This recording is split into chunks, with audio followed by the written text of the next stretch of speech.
नमस्कार भाइयों, कैसे हैं आप सब। आज लेकर आए भारत के वायसराय से रिलेटेड दूसरा वीडियो, यानी कि एक वीडियो डाल चुके हैं यूट्यूब पे, हमारे प्लेलिस्ट में जाके वॉच कर सकते हैं। उस पे बहुत ज़्यादा प्यार, सहयोग, सपोर्ट मिला आप लोगों का। उसमें हम लोग ये देखे थे कि जितने भी वायसराय थे उनके टाइम पीरियड दोनों एक ट्रिक के माध्यम से याद किए थे हम लोग।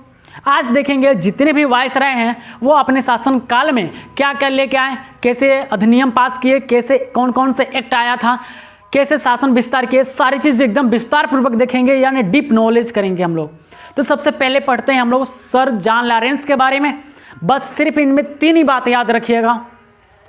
पहली बात, 1857 के विद्रोह के समय पंजाब के गवर्नर थे। 1857 के विद्रोह के समय पंजाब के गवर्नर कौन थे? तो सर जॉन लॉरेंस थे। दूसरी बात, दिल्ली में जब विद्रोह हुआ तो इनका महत्वपूर्ण भूमिका रहा विद्रोह को दबाने के लिए, इसलिए इनको भारत का रक्षक कहा जाता है। आपसे पूछेगा भारत का रक्षक किस वायसराय को कहा जाता है? तो सर जॉन लॉरेंस को। क्योंकि ये दिल्ली में एक विद्रोह हुआ था, दिल्ली विद्रोह को दबाने में महत्वपूर्ण भूमिका इनका रहा। उसके बाद याद रखिएगा, पहली बार समुद्री टेलीग्राफ का शुरुआत किया था इन्होंने। पहली बार समुद्री टेलीग्राफ की शुरुआत किया था किसने? तो सर जॉन लॉरेंस ने। बस 3 ही बात इसमें याद रखिएगा, तीनों बात आपको याद हो गया होगा। अगर नहीं याद होगा तो फिर से आप एक बार और वीडियो को देख लीजिएगा, 5 मिनट में पूरे क्लियर कर देंगे, आपको याद हो जाएगा। पहली बार 1857 के विद्रोह के समय बंगाल का गवर्नर कौन था? तो आपका सर जॉन लॉरेंस थे। दिल्ली में जब विद्रोह हुआ था दबाने का प्रयास दबाए किसने? तो सर जॉन लॉरेंस ने। उसके बाद पहली बार समुद्री टेलीग्राफ का शुरुआत किसने किया था? सर जॉन लॉरेंस ने। अब आते हैं लॉर्ड मेयो के बारे में।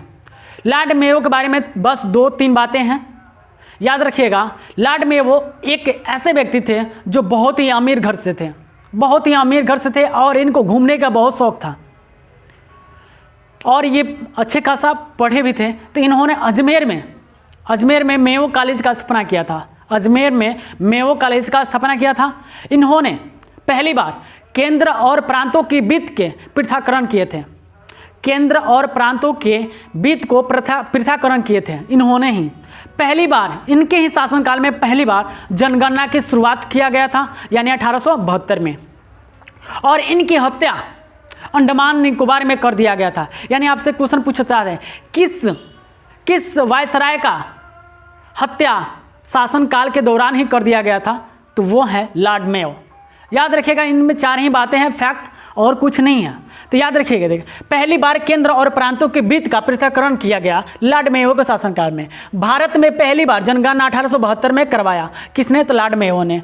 यह एकमात्र वायसराय है जिसकी हत्या कार्यकाल के दौरान हुआ अंडमान निकोबार में। इसकी हत्या शेर अली ने कर दिया। शेर अली अफगान का निवासी था। देखिए अंडमान निकोबार में यानी उन कैदियों को भेजा जाता था कि जो यहाँ पे खूनखार थे, यानी कि अंडमान निकोबार के और भारत के बीच में बहुत सारे बंगाल की खाड़ी है, हिंद महासागर है, यानी कि बहुत सारे हैं, तो जल होता है, तो वहाँ से कोई कैदी भाग के इधर नहीं आएगा। तो वहाँ पे ये गए थे घूमने के लिए लॉर्ड मेयो, और जैसे ही शेर अली देखा उनका चाकू से हत्या कर दिया और इनकी हत्या कर दिया, तो ये मर गए।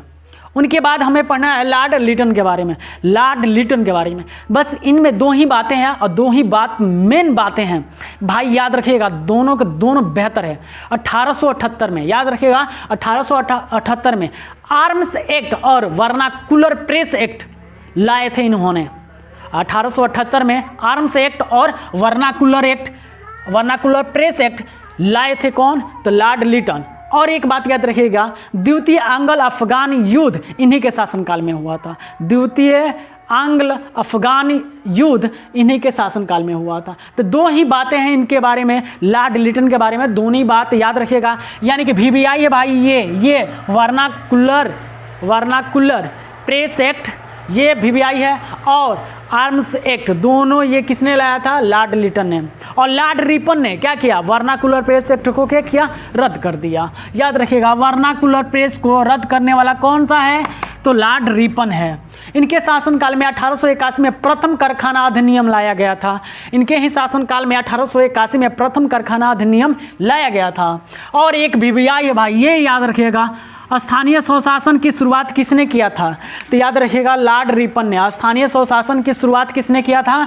तो लॉर्ड रिपन ने। याद रखिएगा, मोस्ट वीवीआई है भाई, भूलने की कोई गुंजाइश नहीं है। अगर वीडियो आज पसंद पड़ रहा है तो please guys like subscribe share भी कीजिए। मैसूर राज्य को वापस कर वुडियार वंश का स्थापना किसने किया था? तो लॉर्ड रिपन ने किया था। मैसूर राज्य को वापस कर दिया और वहाँ पे एक वंश का स्थापना किया जिसका नाम है ओडियार वंश। ओडियार वंश का स्थापना किया। 1883 में इल्बर्ट बिल पर विवाद करा दिया, यानी कि इन्हीं के शासनकाल में इल्बर्ट जो बिल था उस पर क्या हुआ, विवाद में चला गया, यानी कि सिग्नेचर नहीं कर रहे थे। तो लॉर्ड रिपन के बारे में। उनके बाद है लॉर्ड डफरिन। लॉर्ड डफरिन में सिर्फ 2 ही बात याद रखिएगा भाई। ये तृतीय आंग्ल वर्मा युद्ध हुआ इनके शासनकाल में। तृतीय आंग्ल वर्मा युद्ध हुआ और इसी युद्ध से वर्मा को भारत में मिला लिया। इसी युद्ध से क्या करेंगे, वर्मा को भारत में मिला लिया। किसने? तो लॉर्ड डफरिन ने। लॉर्ड डफरिन ने वर्मा को जीता और भारत में क्या किया, मिला लिया। और इसी के शासनकाल में भारतीय राष्ट्रीय कांग्रेस की स्थापना हुआ। इन्हीं के शासनकाल में भारतीय राष्ट्रीय कांग्रेस की स्थापना हुआ, यानी कि 1885 में ओ.ए. हुम के द्वारा हुआ था भारतीय राष्ट्रीय कांग्रेस का स्थापना, यानी अध्यक्ष माना जाता है उनको। अगर वीडियो पसंद आ रहे तो please guys like subscribe share भी कीजिए। Thanks for watching.